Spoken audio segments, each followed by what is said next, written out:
Yeah, Love a Show, Backspin, Sirius XM. Honor and the privilege to have my boy in the building. I haven't seen this dude in such a long time. Straight from Ultramagnetic MCs, Black Elvis himself, Doc Octagon, all of the above.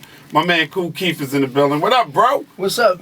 What's up, Ed? I'm good, man. I always see you, I always see you. You know I always got love for you. Every time I see you, yeah, and I bump into you in some of the weirdest places. Yeah, absolutely. And you just pop up anywhere. Yeah. It could be the All-Star game, it could be the Super Bowl, we could be in Atlanta, you could be in New York, LA, Philadelphia. Yeah, I just see you come out of nowhere. And Brian Coleman's here too. He wrote the book, Check the Technique. Rakim told me. A lot of books Brian wrote. Yeah. You're a liner note junkie, huh? I am. I always have been. I mean, I'm a fan. I just want to know more about all these albums and these artists, and so I just call them up, and hopefully they don't hang up on me. And we talk, and I kind of pick their brains a little bit. Did it take you a long time to trust him enough, Keith? Well, I saw one book he wrote, so I kind of trusted him on the second one. But right. when he first called me, I was like, we was talking. I was like, well. I always do an interview anyway. I don't care if it's it could be anybody off the street. Joe Right. Neckbone calling me. I just want. I don't know where he might pop up. He might be in a magazine. You know. Right. I've had a lot of people that I probably didn't think they was an editor or a journalist or something. Mm-hmm. Mm-hmm. And I just might have disrespected them or something. Right. And next thing you know, they was like, "Oh, they right for that." Yeah. You know, but. 99% of the time I do all the interviews. Okay. I don't have that much power. I can't really destroy Keith's career even if I wanted to. Yeah. And I never would. It's stellar. It's too stellar. Yeah, it it's cannot too be much. destroyed. Well, at least he writes a respectable book. Like, you got a lot of magazines and publications out here that just came out yesterday, and they trying to have the authority to write about a rapper or a prediction of their album. How you gonna write about anybody from a certain time, and you just came out yesterday? Right. You know what I'm saying? Right. You ain't been around long enough. Yeah. Right. You don't have a certain amount of respect for the music, or you don't have that. We don't have enough respect for you. Yeah. No doubt. You're trying to make a name for yourself or somebody else's back. Yeah. Tell me about the early days of Ultramagnetic, man. Well, Ultra was going to do shows. We was, hot with Ego Tripping, was hot on the streets. I was talking to, some people on the phone about it. It was like, that record was hot, like Rakim record. Yeah. The Bridge with Shan. That was like, you go to sleep at night, somebody passing the block with the record. See, I was thinking about, like, now, you don't hear all the hits on the cars riding by. Back then, you heard all the hits. You could tell the hottest record because a dude is walking with a box passing you. A dude is passing you in a station wagon. A Jeep is passing you. Right. Another car is passing you. You could tell the record is hot. Now, we got these, the iPod people. Right. So you can tell it was hot. Yeah, that's true. That's true. It's in somebody's ear. Yeah. So it's personal now. It's not shared like it was. Like when I had the 415s in the back of the Pathfinder. Yeah, you hear Public Enemy, right? You be home sleeping. Absolutely. Somebody ride by with Public That's right. Enemy, blasting Tear you it out. up. Yeah. Before you started getting tickets. You hear for Run having DMC coming out of the No block. doubt. You know what I mean? That's how it all started. What did you guys set out to do? Because when Ultramagnetic dropped Ego Tripping, it was so different. Was that purposely done? Well, I did what the average rapper won't do now, is copy somebody else. I did what the average rapper does now, is copy. He copied somebody else. I did what I should have done, be original. Right. I heard like Rakim out, you heard Shan out, you heard everybody coming out. I said, we gotta do something different. So I got with Sad, and we said we're gonna use the biggest words ever possible, and we're not gonna make none of the words go together. And we're gonna just rap on a funky beat. We're gonna rap on substitution. By the time they learned that we wasn't rapping on the beat, that record was everywhere. Yeah. Yeah. So 10 years later, people say, y'all wasn't rhyming on that record. Uh-huh. But I said that record was hot though. It was hot because Didn't notice. by the time they ain't noticed that. Right. So that was a good thing that we did, and when we came out original, and that left me with a great nostalgia in life to keep on doing shows and switch off. Because a lot of people can't come out now and cover that groundwork. Everybody that came from that era can still do shows. They still go on the road. Mm-hmm. They still got, they still got longevity. Mm-hmm. They still can make songs. And I think if we would start now, being that everything is so unoriginal, we wouldn't have been where we was. Makes sense.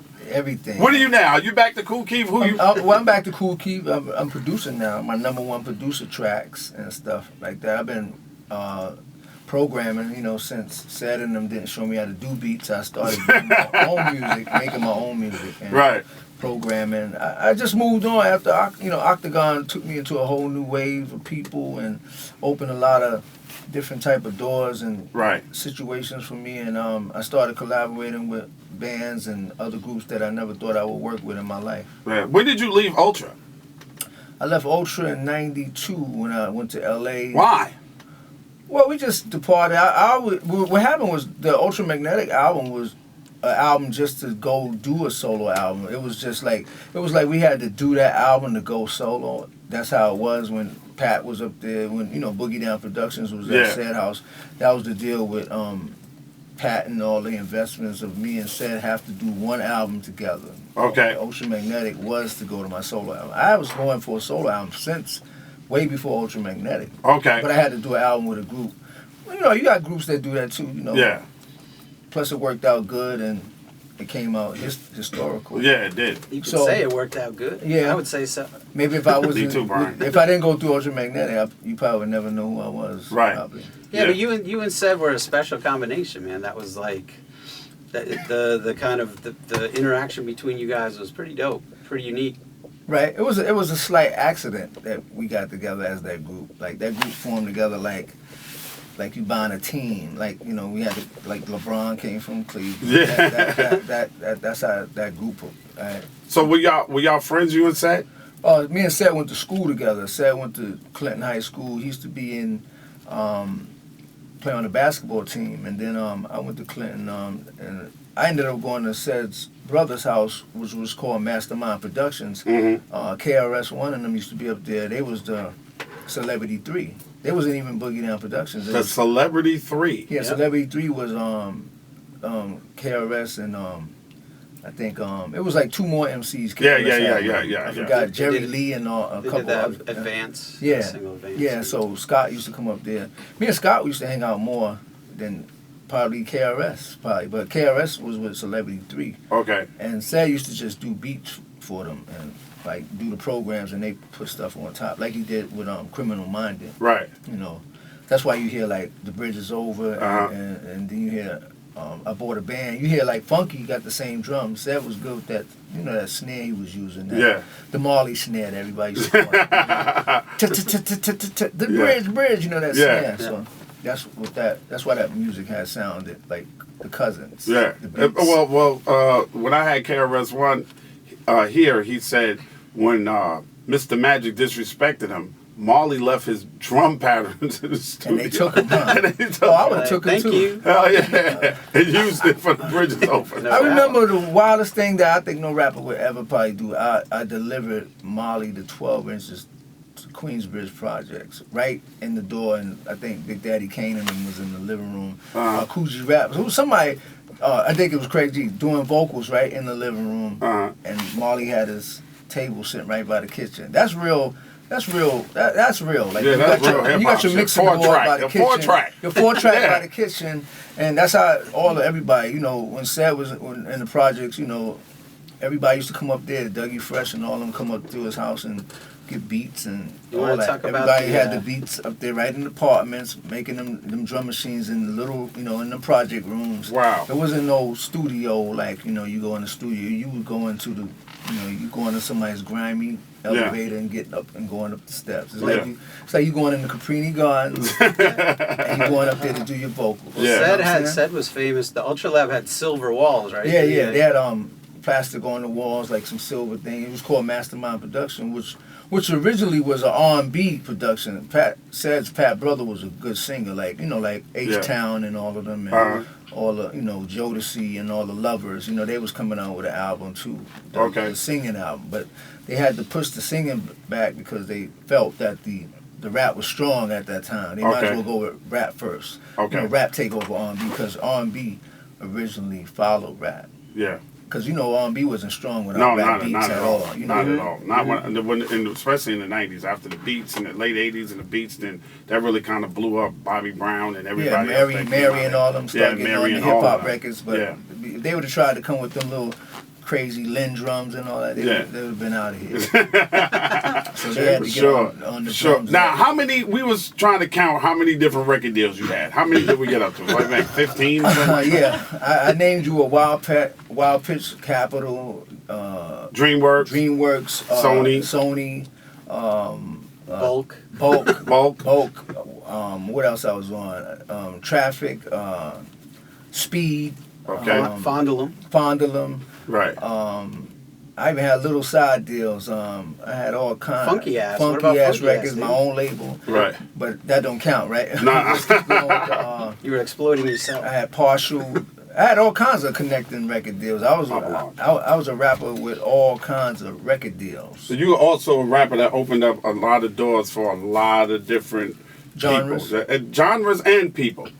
Because you could really say that, a lot of times we like to look back on hip-hop artists and say, like, who gave birth to them. Like, I'll look at Nas and say, that's absolutely Rakim. Mm-hmm. Rakim gave birth to him. So I would say big word rappers, K-Solo, cats like that, Cassidy. Yeah. You are definitely their father. Right.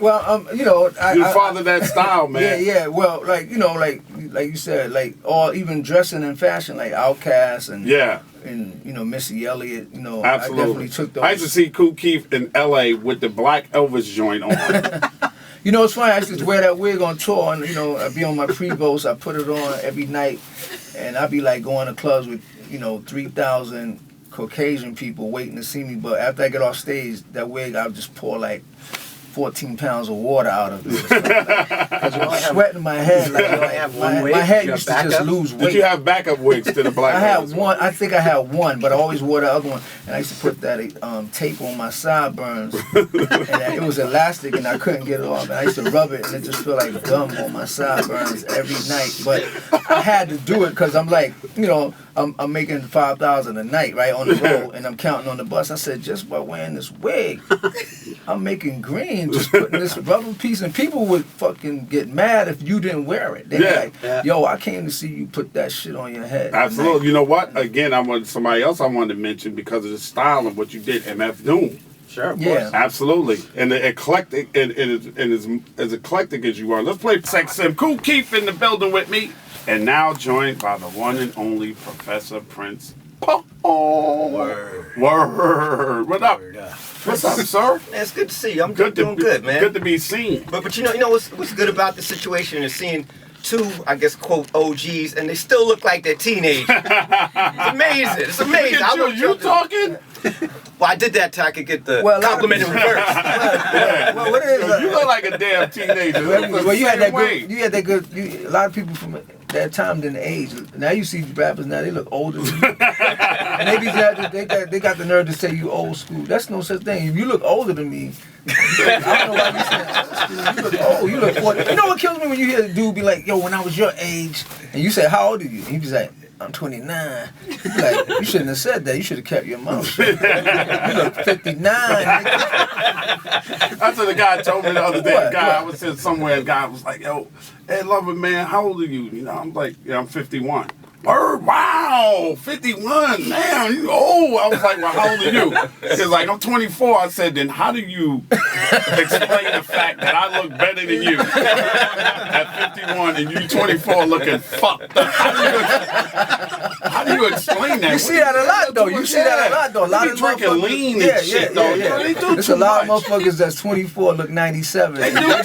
I think it's the blunts, too. You was from back in the day. I think it's the blunts, Paul. You was from back in the day. We smoked our weed in paper. Right? I think it's the I don't smoke, but everything's synthetic now. So it's not GMO weed, Because you know what it is, that beer, that liquor and that wine and syrup mess up their skin. Yeah, it does. Bad. They smoke cigarettes, they snort coke, they drink lean. Oh yeah, they snort coke too. Yeah, a lot of new, like everybody's snorting coke now.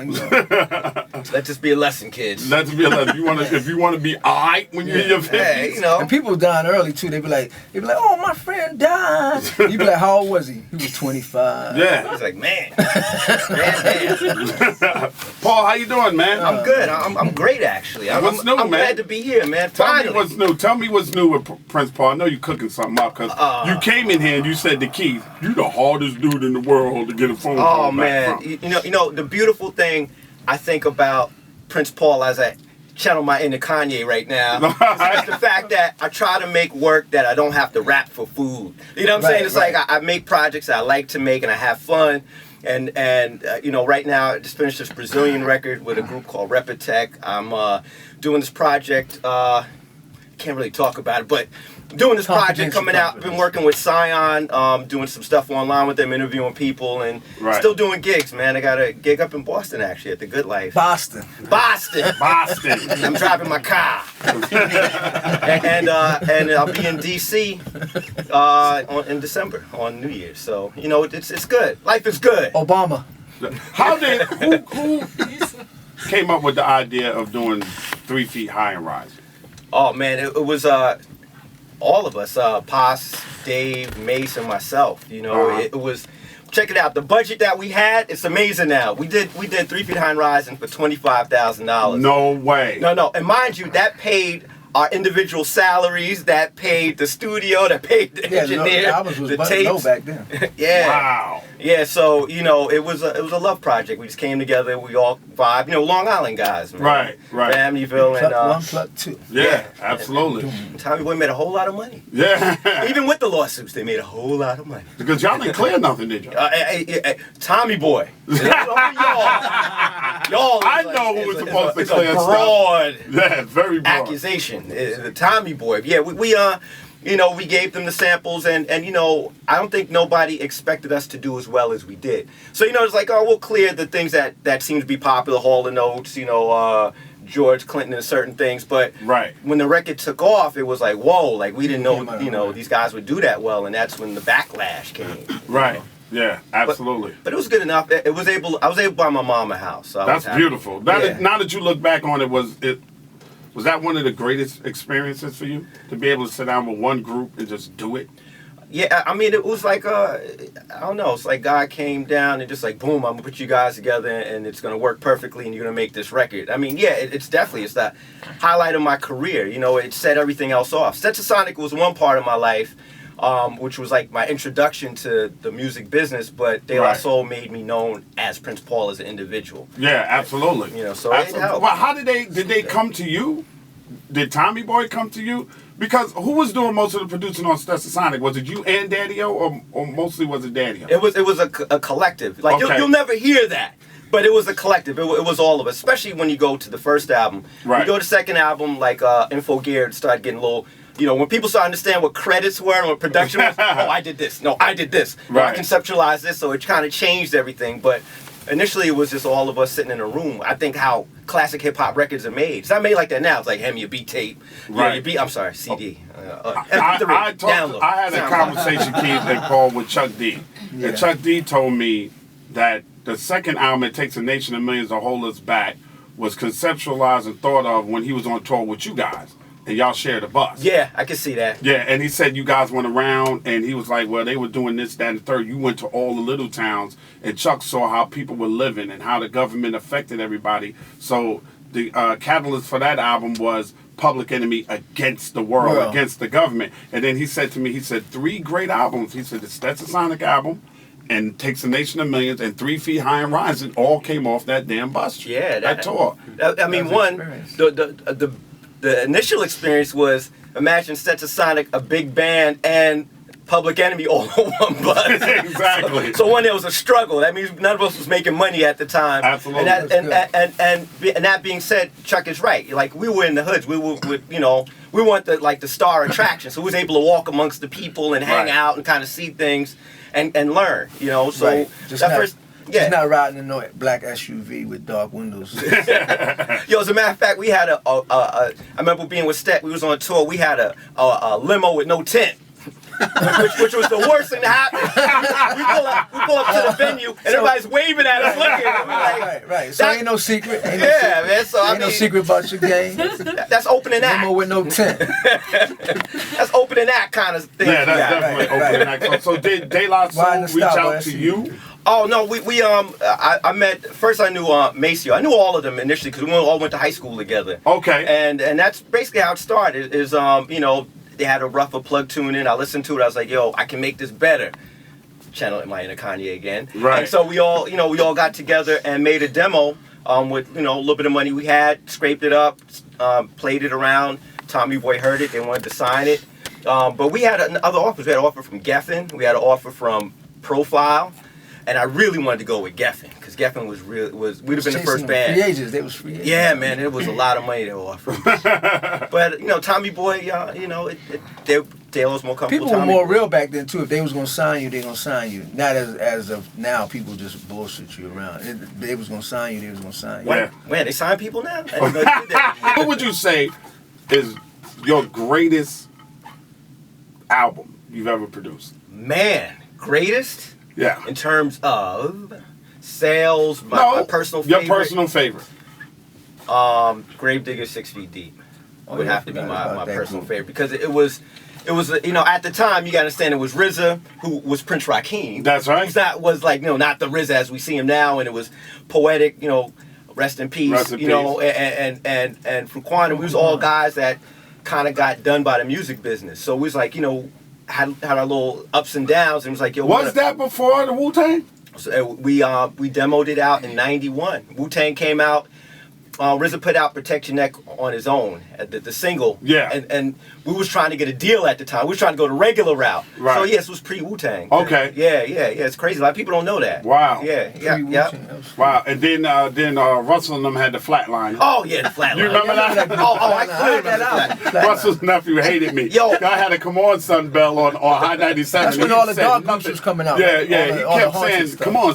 He kept saying, you know what I'm saying? So I had the, you know what I'm saying, bell. So I used to ring it like a bellhop. That's every time you say, you know what I'm saying, I hit the bell. Ding, Ding. ding. I think Flavor Flav was like the king of, you know what I'm saying. Oh yeah, You know what I'm no, saying? yeah, a lot of Bing, people know what say I'm it, know what I'm saying? saying. All the time, but Know what I'm saying? Russell's nephew was part of the flatline. Oh yeah, and I shopped that thing to Russell too, and they're like, nah, we don't want to deal with that. You know what the thing was when I was shopping Gravediggers? They were like, these guys are has-beens and they're old school. At 26 at the time, I was considered old school and played out. Wow. Because I started when I was 16, 17, so I was considered an old cat by the time I was that age. Yeah. Everything is just now, trendy, now.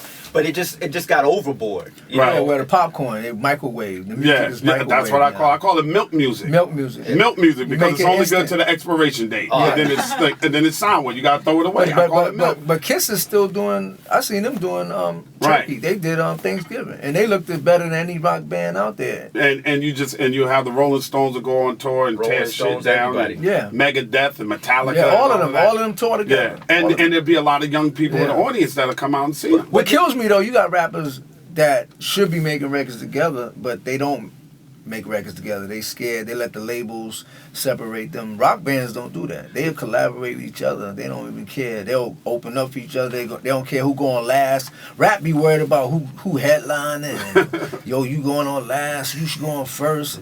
They got more ego than the rock world. I'd have to say too, rappers too, a lot of old school guys, and I'm not gonna, I hate to say old school, but a lot of those guys, they don't respect themselves either. Like, they'll come off real douchey. You know what I'm saying? Like, Right. it's kind of, Right. I created this, so I'm this type of dude, and they make it hard for people to relate to them. Well, a lot of you dudes ain't never like lied. They try to be somebody who they're you not. got to know Yeah. you're a legend, but a lot of people be wanting to be called legend.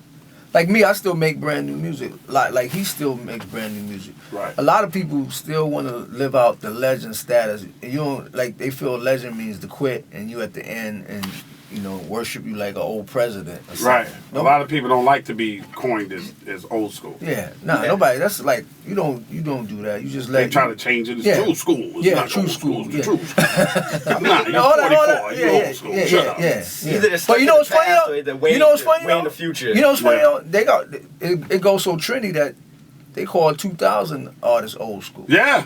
Oh, it is now? Yeah. Oh, Oh, got it, So yeah. they don't even know what they doing. They don't even have a limit. They don't So- even have a limit to what they do. So I have a question for you both.